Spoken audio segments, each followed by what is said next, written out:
Coucou les amis, bienvenue dans cette nouvelle vidéo. J'ai envie de vous faire connaître deux personnes formidables dont j'ai fait la connaissance il y a très peu de temps, d'abord par l'intermédiaire d'un bouquin fantastique qu'elles ont sorti. Alors, elles vont vous dire avec beaucoup de modestie, oui, mais on n'est pas les seuls à avoir contribué à ce magnifique écrit. Je vais vous les présenter dans un instant. C'est un livre qui a eu beaucoup d'impact sur moi. Je l'ai conseillé, je crois, à tout le monde que j'ai pu rencontrer depuis. J'ai même forcé mes équipes à le lire et ensuite faire une réunion tous ensemble après. Je vous présente Violette et Virginie. Coucou à vous deux. Bonjour. Bonjour à tous. Bonjour André. Bonjour André. Moi, je suis extrêmement honoré de pouvoir partager un moment avec vous. Vraiment. Vous avez écrit un livre dont le titre est « Suis ton âme, elle connaît le chemin ». Vous êtes médium, vous canalisez, vous aidez des personnes sur des chemins d'éveil, vous aidez des personnes à trouver des réponses à ce que le monde du visible n'apporte pas. Je peux vous présenter de cette façon-là ou vous voulez apporter une petite complémentarité? C'est déjà une belle synthèse, bon résumé. Oui, ouais. Effectivement, on accompagne les gens, mais aussi sur du deuil, sur le sens de la vie, de l'incarnation aussi. Pourquoi je suis là sur Terre? Pourquoi je vis ce genre d'épreuves? À quoi ça me sert? Comment je fais pour les transcender déjà aussi? Comment aller rayonner la joie qui est en soi aussi? C'est différents axes, et c'est cette connexion privilégiée qu'on a avec l'invisible qui nous permet ça, oui. Donc, le livre que vous avez écrit, en fait, vous avez été guidé. Rappelez-moi le nom. Violette, tu l'as dit tout à l'heure avant qu'on démarre l'enregistrement, le nom de comment est-ce qu'on peut l'appeler, de l'âme C'est Sileria. Sileria, oui, c'est elle qui nous a coachés pendant tout, on va dire coachés, qui nous a coachés pendant tout le long de l'écriture du livre. C'est un maître enseignant, donc c'est un être dans les plans spirituels, ce n'est pas un être incarné. Elle nous a été présentée par une équipe de guides qui travaillait tout le temps avec nous. Ils nous ont dit on a quelqu'un à vous présenter. Ils nous ont présenté Sileria, qui est un être de lumière extrêmement beau, c'est-à-dire très rayonnant. Il y a un aura extraordinaire autour d'elle. Et par contre, on sent qu'il y a à la fois de la douceur et de l'amour. Et à la fois, on sent aussi qu'il y a une fermeté, quelque chose de droit. Il y a de la force, de la puissance. Et c'est vrai que quand on l'a rencontrée au niveau énergétique, on s'est dit, on ne va pas rigoler tous les jours. Et elle est arrivée avec dans ses bras un grand livre, les bras ouverts avec un grand livre énergétique, avec comme des petits geysers de lumière qui sortaient dessus. Et ils nous ont dit, voilà, c'est le livre que vous allez écrire. Et on était on dit, ça y est, il est déjà là, il est déjà fait, il n'y a plus qu'à l'incarner, en fait. Si vous voulez bien, c'est un peu la mission, vous savez, le message s'autodétruira dans quelques secondes si vous ne réagissez pas. Alors, on nous a laissé le choix, mais on sentait qu'on était propulsé dans une aventure qu'on n'avait pas demandé, même pas envisagé, en fait, ça ne nous a même pas traversé l'esprit. Donc, c'était inattendu et à la fois tellement excitant. Mais on a flippé aussi un peu. Humainement, on s'est dit, oulala, quelle grosse mission. L'avantage d'être deux aussi, ça permet de rééquilibrer les choses. C'est-à-dire que quand il y en a une qui commence à partir, on se rééquilibre facilement toutes les deux, en fait.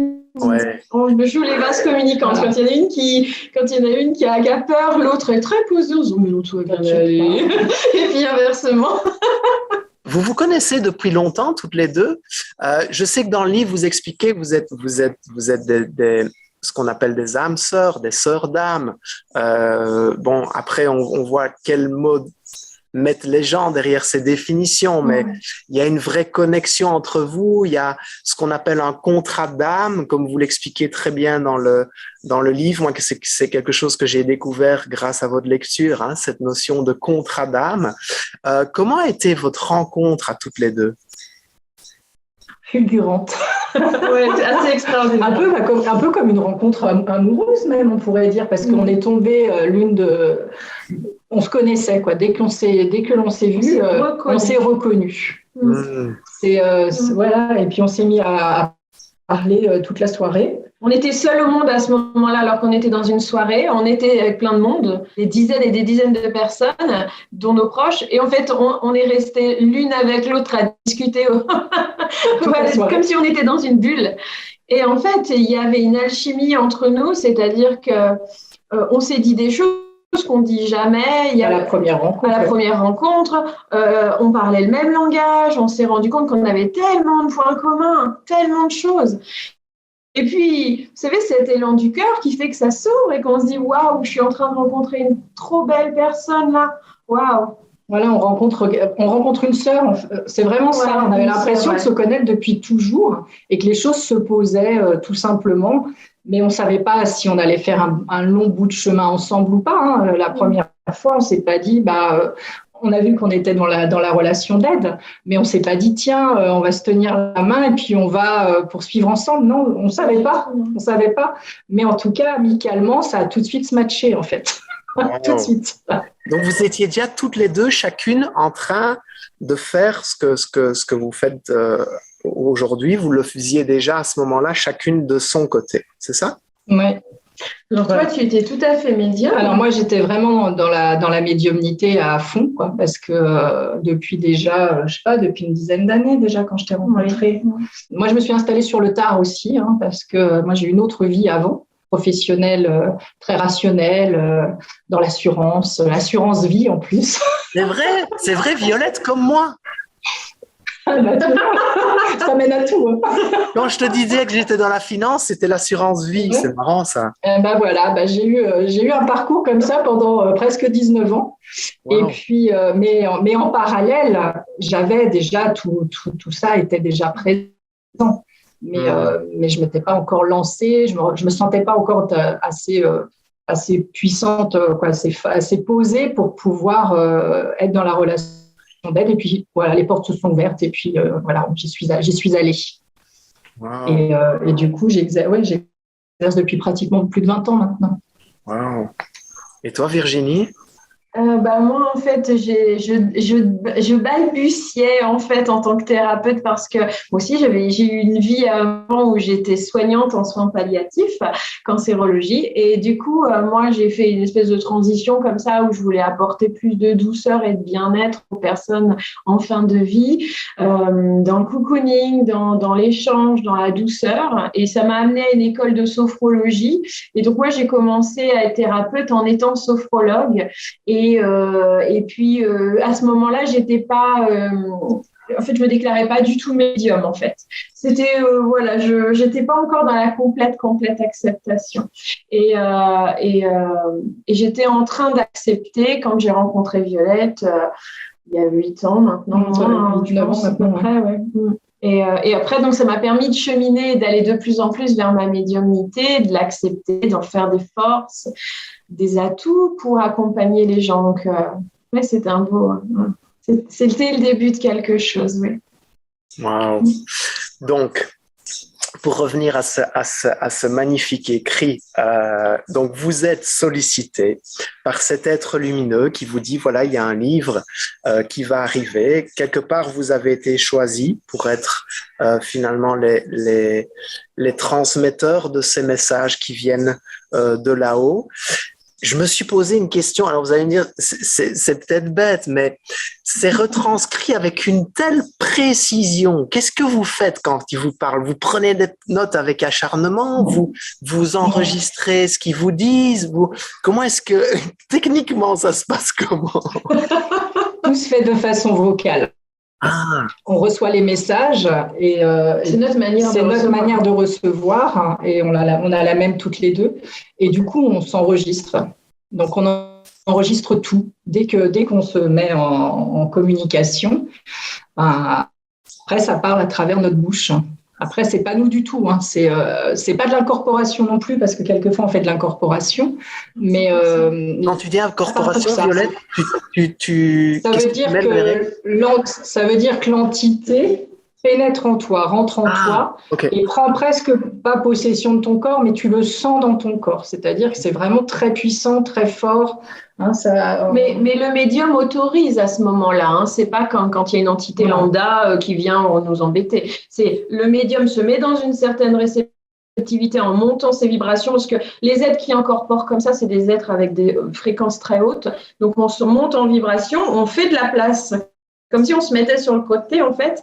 Et puis là, à ce moment-là, l'énergie de cet être rentre à demi en nous pour pouvoir utiliser notre voix. Mais là, c'est pas ce que nous avons utilisé comme technique parce qu'il n'y avait pas besoin d'aller aussi loin, en fait. Moi, j'aime bien écrire.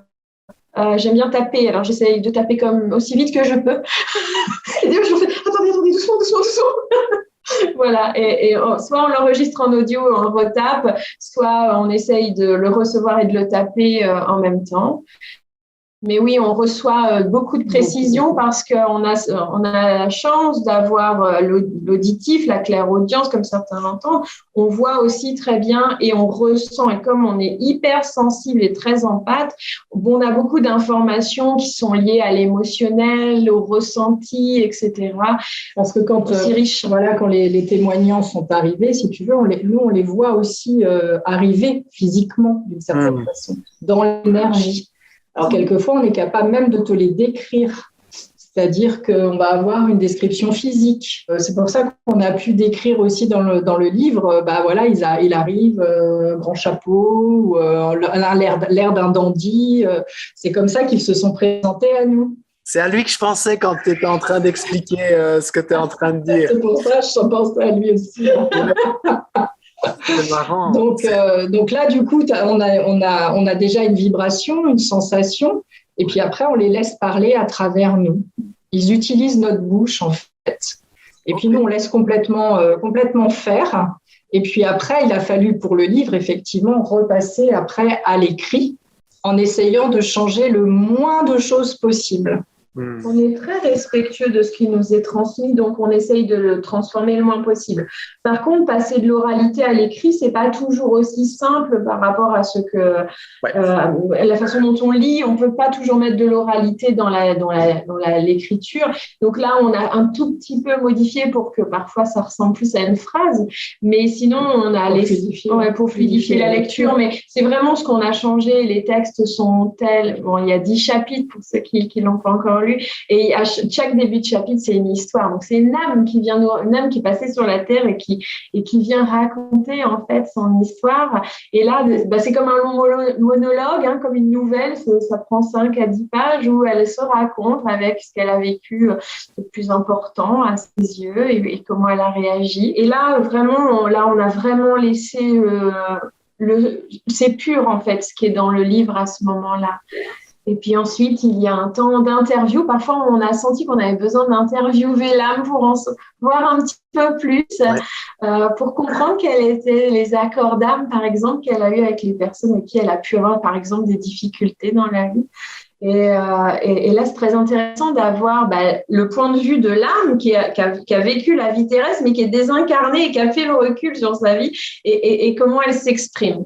Et là, du coup, on était obligés d'être 2, par contre, à ce moment-là, où il y en avait une qui canalisait et l'autre pas, parce qu'il y en avait une qui jouait un peu le rôle de l'humaine et qui posait des questions plus humaines, on va dire, plus terre à terre, pour faire un bon mélange et que tout le monde comprenne bien ce qui se vit sur Terre, mais de l'autre côté du voile et quelque part. Wow. J'imagine ce livre, au-delà d'avoir joué ce rôle de canal et finalement de l'avoir mis en mots dans un bouquin, quel chemin il vous a permis de faire personnellement? On a eu tellement d'émotions. Ça a été c'est beaucoup d'émotions. On a été surpris par les témoignages et aussi par les réponses, les interviews. Ça nous a beaucoup. C'est les interviews en fait qui nous ont. J'appelle l'interview quand une posait une question et que l'autre répondait par l'intermédiaire de l'être. Parce que après nous on a fait un petit peu aussi. On n'a pas mis tout ce qu'on avait reçu parce que c'est des heures et des heures, c'est des centaines d'heures de canal.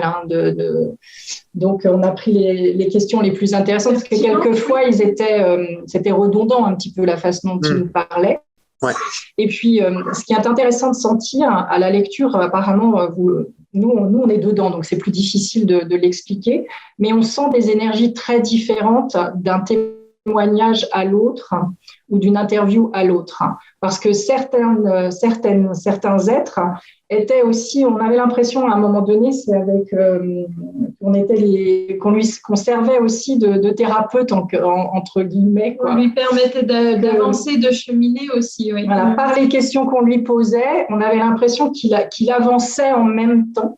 Comment il s'appelle? C'est Arnaud, je crois que de mémoire, c'est le témoignage d'Arnaud, où on a vraiment senti ça. Wow. Au départ, il était un petit peu froid, un petit peu frileux, un petit peu recroquevillé sur lui-même. Au fur et à mesure qu'on lui posait des questions, etc., plus on avait l'impression que c'était comme un escargot qui sortait de sa coquille. Wow. Et il nous en disait un petit peu plus à chaque fois.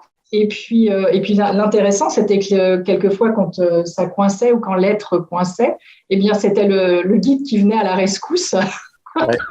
pour dire ah bah oui, mais là il n'a pas pu vous dire ça parce que cet aspect-là il l'a pas encore transmuté, donc moi je vais vous donner l'explication. Nous on a été très touchés par les témoignages et souvent on a pleuré de souffrance en écho avec nous-mêmes parce que en fait tous ces témoignages ils font écho en nous humainement et on est parfois tellement touchés où on se sent tellement proche. Moi je me suis sentie tellement proche d'une des êtres qui parlaient, j'étais vraiment très touchée et en fait il y a souvent des beaux messages à la fin des témoignages où ils font un petit peu le bilan de toute cette expérience et puis souvent ils nous disent mais c'est l'amour qui compte, allez-y, vivez, soyez dans la joie, c'est pas grave, il n'y a pas d'échec. Et en fait, souvent on se sentait à la fin des chapitres complètement emportés dans cette énergie de joie, de vie, où ils nous disent mais vous êtes trop triste, trop lourd, vous prenez trop la tête. Mais t'es trop sérieux. Des fois, ils disaient non, mais arrêtez, vous êtes vraiment trop sérieuse. Parce que nous, on voulait vraiment scrupuleusement suivre tout ce qu'on nous disait. Donc, ça nous a détendu au fur et à mesure. En fait. Okay. Alors, ça nous fait cheminer aussi. Et puis, ça nous dit allez, on saute dans la vie et puis on y va, quoi. C'est une super expérience. Carrément. Moi, il y a plusieurs choses qui m'ont vraiment fait déclic. Vous me dites si vous avez la même impression que moi, mais j'ai l'impression que finalement, la finalité, s'il y en a une d'une âme, c'est de grandir, c'est d'évoluer. Oui, on peut dire ça comme ça. Et ah oui, tout à fait. C'est marrant parce que quand on s'observe, nous, en tant qu'humains, avec nos personnalités humaines, dans nos propres vies, si on regarde les enfants, moi je trouve que les enfants sont des magnifiques mentors. Ils grandissent constamment, ils apprennent des choses, ils évoluent, ils ont une curiosité, ils testent, ils expérimentent. Et c'est comme si plus on grandit, plus on va vers cette vie adulte, plus on est dans un mode bon, je vais me poser, je vais me créer mon confort, je vais plus trop expérimenter. Et finalement, c'est comme si ça nous éteignait un petit peu à l'intérieur de nous, de ne plus être dans cette finalité de grandir, de curiosité, d'évolution. Ce qui nous manque, c'est oser. On n'ose plus. Alors que les enfants, ils expérimentent tout puisqu'ils ne connaissent pas. Donc, du coup, ils y vont sans peur, sans rien du tout. Alors que nous, on dit mais si je monte là, je vais peut-être tomber. Ou, voilà. Mais quand on est après en connexion avec nos guides, avec notre âme, bien, on n'a plus les mêmes peurs du tout. Ouais. On y va, quoi. Nous, on s'est dit, allez, on y va, on verra bien. On se lance, on verra bien. Et maintenant, c'est ça que nous a appris le livre aussi. Wow. Parce qu'on dit, allez, on essaye un truc. Si ça ne marche pas, ce n'est pas grave. On essaye, on verra bien. On fait confiance, d'y voler. Mais par contre, il faut qu'on le sente. C'est-à-dire, si on sent les choses, on y va. Si on ne les sent pas, là, on ne va pas aller chercher à ouvrir des portes qui sont fermées alors qu'on sent qu'on n'a pas besoin de les ouvrir. Ouais. On n'y va pas. C'est vrai que ça nous a donné cette espèce d'assurance J'ai eu une pensée à un moment donné où je me suis dit, mais pourquoi on aime tant les super-héros de films, de livres? Pourquoi on s'accroche aux héros des livres, même s'ils ne sont pas super, c'est des héros. Et en fait, la seule réponse que j'ai trouvée, c'est qu'ils avançaient sans peur par rapport à la moyenne de gens qui sont autour de nous et nous-mêmes.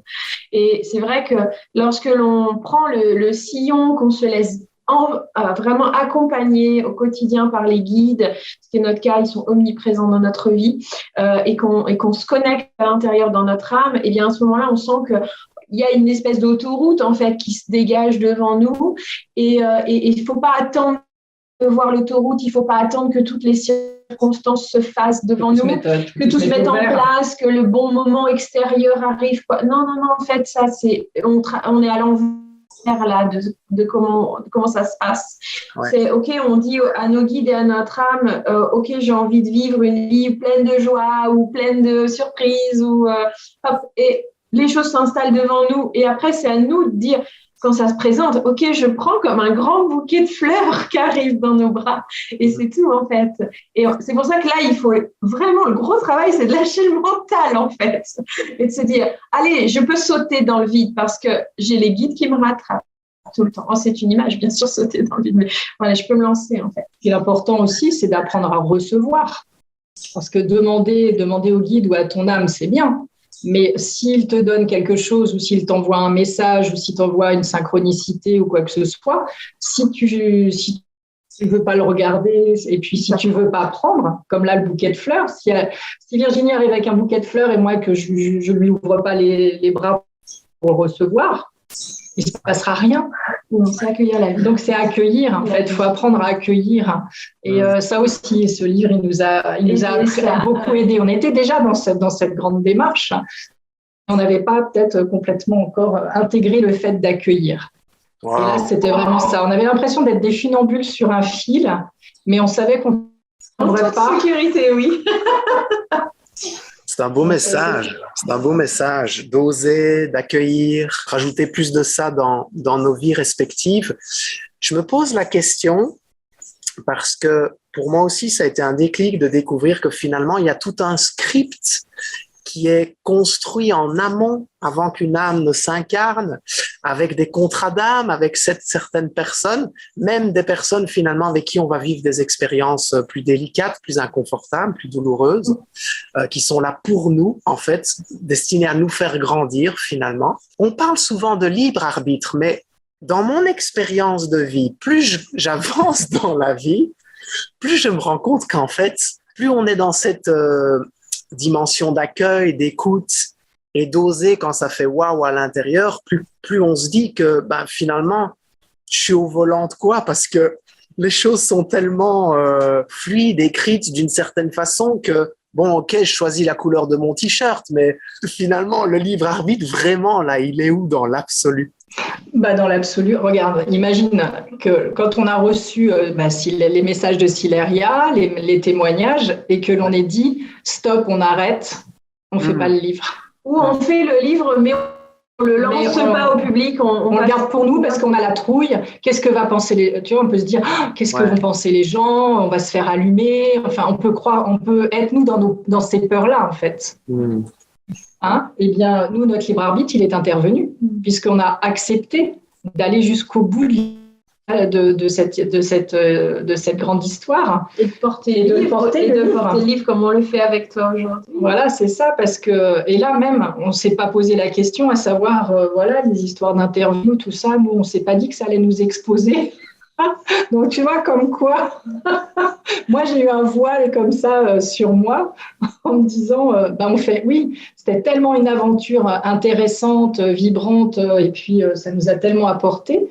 Et puis, on était très curieux de ce qui allait se passer. Mais à aucun moment, on s'est demandé, on va éditer le livre, on va l'éditer, mais on ne s'est pas du tout projeté derrière.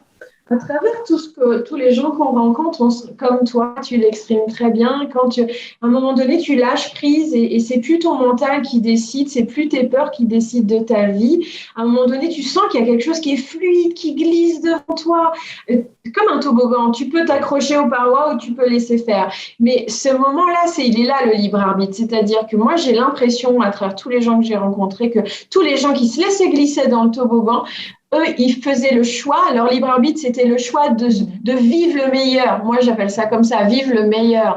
Ouais. Être plus rayonnant, de s'offrir les meilleures choses, les meilleures relations, tout ça. J'ai l'impression que ce libre arbitre, c'est ça, et c'est beaucoup expliqué dans le livre, où le mental nous traîne, nous emmène à aller contre.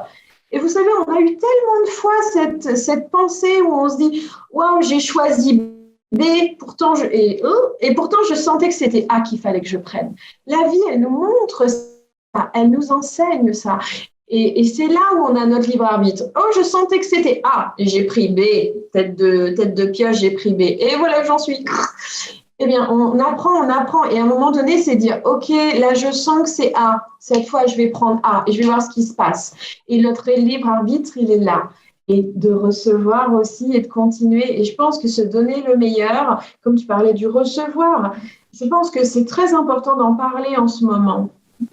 On peut se donner le meilleur et vivre quelque chose de fantastique sur la Terre.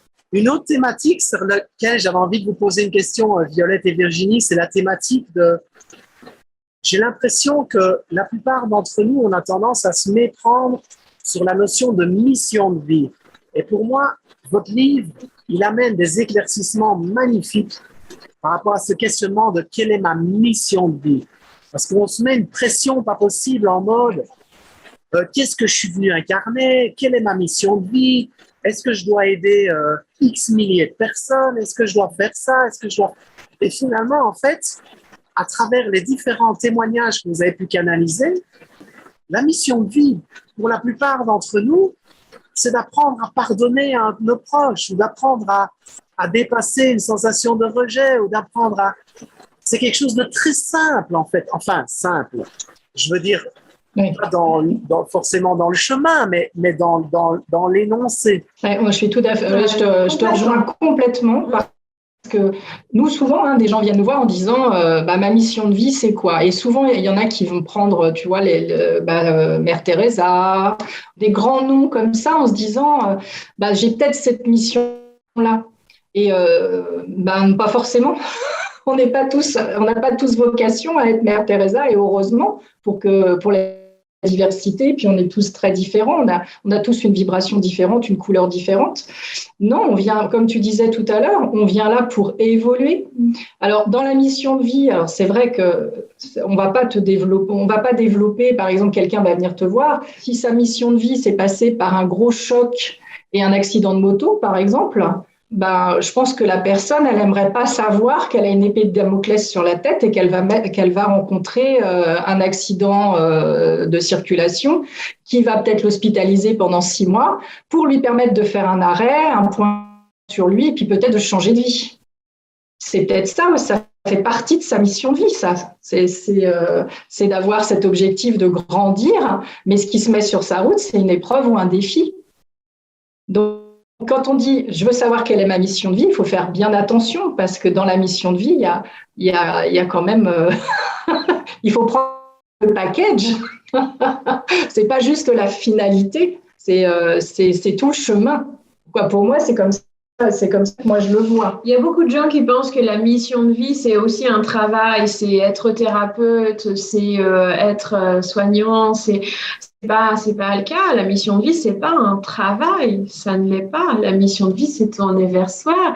Et même si pour certaines personnes, c'est tourner vers soi, mais en aidant les autres, ça c'est le plus.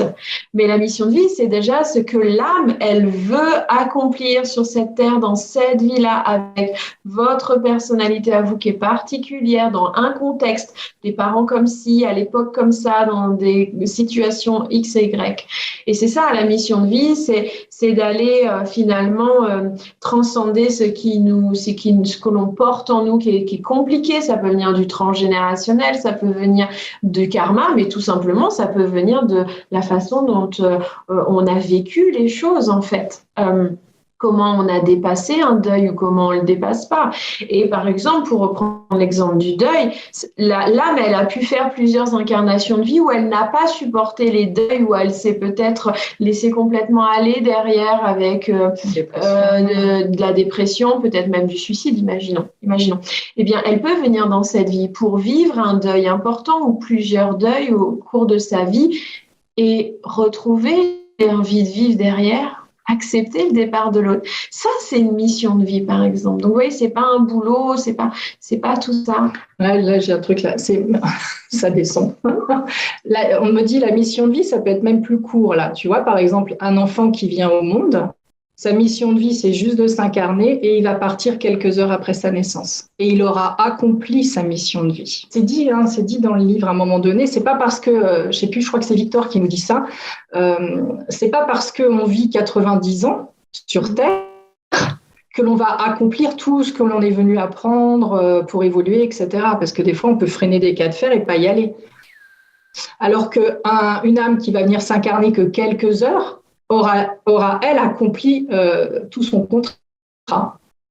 Donc c'est ça, faut faire attention avec notre vision à nous de l'humain, en fait. Nous, on pense qu'il faut avoir une longue vie bien remplie, et puis en même temps, nous, on est dans une société quand même qui est très rationnelle, qui est très matérialiste. Donc, on pense que réussir notre vie, ça va être avoir une maison, un chat, 5 enfants, la voiture, et puis je sais pas quoi. Donc, et que non, ça va, tu vois, c'est bien plus subtil que ça.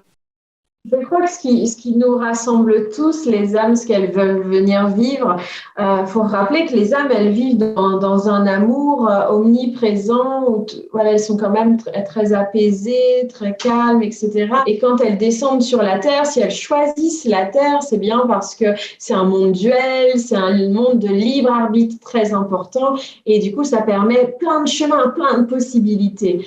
Et je pense que les âmes, elles viennent expérimenter, vivre des choses, vibrer, sentir à travers l'émotion, à travers les sensations du corps. Et si en plus elles peuvent vivre vraiment l'amour, la compassion, la douceur pour elles, j'insiste, et aussi pour les autres, je crois qu'elle est très très heureuse, c'est l'âme très très heureuse. Et nous aussi, dès qu'on se met dans ces énergies-là, on est très heureux. Ça pourrait être un message pour ceux qui se diraient, mais parce que je me rappelle d'une réflexion d'une amie qui lit le bouquin et qui me dit, mais André, en fait, j'ai l'impression que on se plante tous dans ce qu'on est venu incarner. Alors là, mais c'est un fiasco. On passe à côté du bazar quand on lit les trajets des gens, les histoires complètement waouh. Et finalement, ce qu'ils en ont fait, entre guillemets, dans leur incarnation, avec leur personnalité humaine, la réflexion de l'ami me disait, mais bon, mais si ça se trouve, moi, je me plante, mais complètement, en fait. J'ai l'impression d'écouter mon âme, j'ai l'impression de... Mais je passe peut-être à côté de tout. J'ai l'impression, Virginie, que tu apportes un élément de réponse. Il y a une phrase qui dit « L'amour est toujours la réponse ». Si on va dans cette énergie d'amour, si on va dans cette énergie de douceur avec soi-même et avec les autres, est-ce que justement, ça ne nous donne pas une piste d'être sur ce chemin-là, celui de l'amour, en fait. Il y a ça, et puis il y a aussi, je rebondis sur ce que tu viens de dire, quand tu disais que ton amie pensait qu'elle s'était plantée. À partir du moment où je pense, nous c'est comme ça qu'on fonctionne, après chacun, mais si tu sens ici que tu as l'appétence, moi j'appelle ça l'appétence, parce que quand je suis sur... ça t'est propre, toi, ça. Moi, à chaque fois, je dis à Virginie, tu vois, là, on est sur un projet et je dis, voilà, je fais ça, moi. Ça me donne l'appétence. Et si c'est ça, c'est que ça fait pétiller. C'est mon âme qui pétille à l'intérieur. Et là, je sais que c'est OK, on peut y aller. Et c'est vraiment là où est notre place. Si on ne se sent pas à notre place, c'est sûr que là, c'est qu'on a peut-être un peu dévié de notre alignement, on va dire.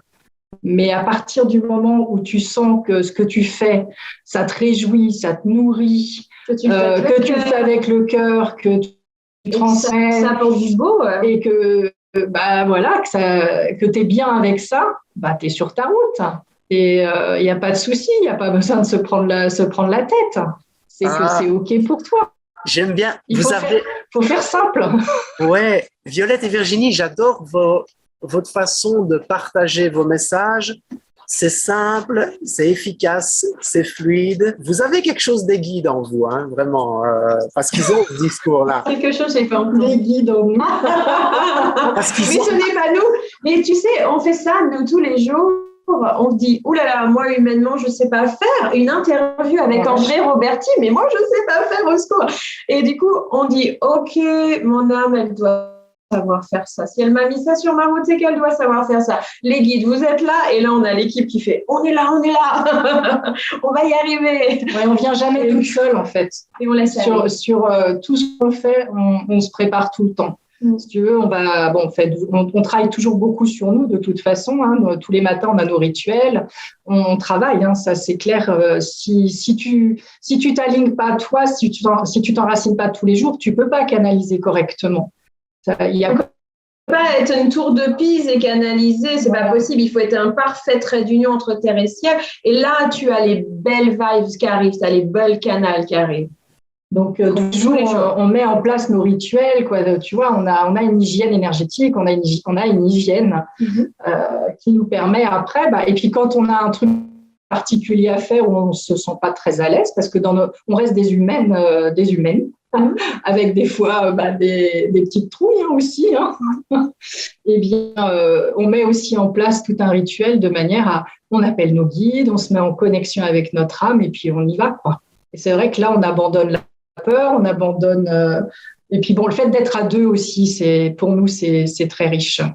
On n'a jamais été déçus en faisant appel au guide, à notre âme, on n'a jamais été déçus.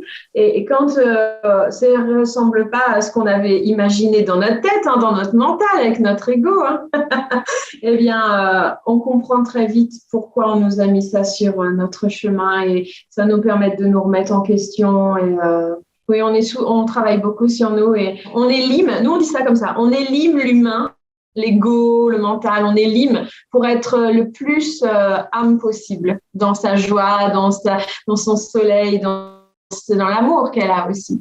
Et c'est pas parfait toute la journée. Hein. Non, on reconnaît nos faiblesses dans l'humain, en fait. Oui, on a des caractères. On voit bien, puis le fait d'être à deux, on dit, là, tu déconnes. Là, il y a un truc qui ne va pas. Donc, ça nous aide beaucoup aussi, ça, de se faire un feedback comme ça, en disant, ou alors on arrive, on dit, oh là là, regarde, là, il y a un truc qui ne va pas, là, j'ai quelque chose qui... On a travaillé ce matin comme ça, justement, parce qu'on sentait que là, on avait un organe qui n'allait pas trop bien, on était un peu en vrac, et puis, on s'est entraidés, on a compris, on a travaillé en énergie. Donc, nous, ça fait partie maintenant intégrante de notre vie au quotidien. Mettre de la joie dans notre vie, c'est tellement plus agréable. En tout cas, super, merci pour ce moment d'échange. Moi, j'en retiens plein d'enseignements sur le fait d'oser, sur le fait d'accueillir la vie, sur la notion de mission de vie, de suivre sa joie. Je retiens aussi le mot appétence que tu as dit, Violette. Je vous remercie du fond du cœur pour ce bouquin. Pour moi, c'est un vrai trésor. Je dirais qu'il est certainement à destination de tous ceux qui sont sur un chemin d'éveil et qui veulent une meilleure compréhension de ce qui se passe dans l'invisible. Je trouve que ça donne des précisions, avec toutes ces tranches de vie, peut-être une meilleure compréhension de ce qui se passe, du pourquoi on est là, de nos chemins respectifs, à quel point on peut mettre de l'amour dans tout ce qu'on vit, dans tout ce qui nous entoure. Je trouve que c'est un merveilleux cadeau là, que vous nous avez offert. Je les remercie de vous avoir choisis parce que vous êtes des fabuleuses interprètes. Merci d'en parler comme ça. C'est un joli retour. Hein. Et pour ceux qui nous suivent, les amis, il faut que vous sachiez qu'au moment où j'ai écrit à Violette et Virginie, je me trouve au Costa Rica, vous l'avez peut-être remarqué derrière moi, je suis en pleine jungle. Au moment où j'écris à Violette et Virginie, et que je suis renvoyé l'email pour leur demander si je peux les interviewer, j'ai un colibri qui arrive et qui fait un vol stationnaire devant moi à 50 cm de mon visage. C'était un moment, j'en ai pleuré tellement c'était beau en fait de voir ça d'aussi près, cette magie. Et je me suis dit, mais waouh, quel échange fabuleux. Ouais. Donc, à l'image de ce colibri, merci pour la magie que vous amenez à travers ce bouquin fantastique. Et pour ceux qui voudraient peut-être, au-delà du livre, aller plus loin, pour vous solliciter, pour un rendez-vous, pour un accompagnement, où est-ce qu'on peut vous retrouver? On a un site internet qui marche très bien, c'est accordam.com. Je pense que tu mettras peut-être une petite description, un petit lien. Voilà, vous pouvez nous retrouver sur accordam.com et voilà, vous retrouverez tout ce qu'on fait en individuel et en groupe. Magnifique! Wow! Moi, je vous remercie pour ce beau moment que j'ai passé en votre compagnie, vraiment. Vous les remerciez chaleureusement là-haut parce que... Vas-y, dis-leur! Directement. Tu n'as pas besoin de nous pour ça. Tu peux les remercier directement. Moi, je vous dis un grand merci du plus profond du cœur. Mais merci à toi, c'est un bonheur. Merci vraiment. Vraiment, c'était un bon moment. Et puis, voilà, en fait, on est tous branchés au niveau de notre âme. On est de la même famille d'âme, en fait. Ouais. Vous êtes rayonnant. On sent que ça passe bien, c'est un bon feeling. Je vous souhaite plein de belles choses. Vraiment, je souhaite à ce livre une vie absolument extraordinaire parce qu'il le mérite tellement. Les amis, si vous vous demandez si vous devez le faire ou pas, vous allez vous procurer ce bouquin parce que c'est vraiment une pépite. Et si vous estimez que cet échange peut apporter quelque chose à quelqu'un autour de vous, n'hésitez pas à le partager, à mettre un petit like, mettre un commentaire. Avez-vous lu le livre de Virginie et Violette? Qu'est-ce qui vous a apporté? Je serais curieux de vous lire, vraiment. Virginie et Violette, je vous embrasse de tout cœur et je vous remercie pour ce moment, vraiment. Merci beaucoup à toi. Au revoir tout le monde. Au revoir. À bientôt. Au revoir à tous.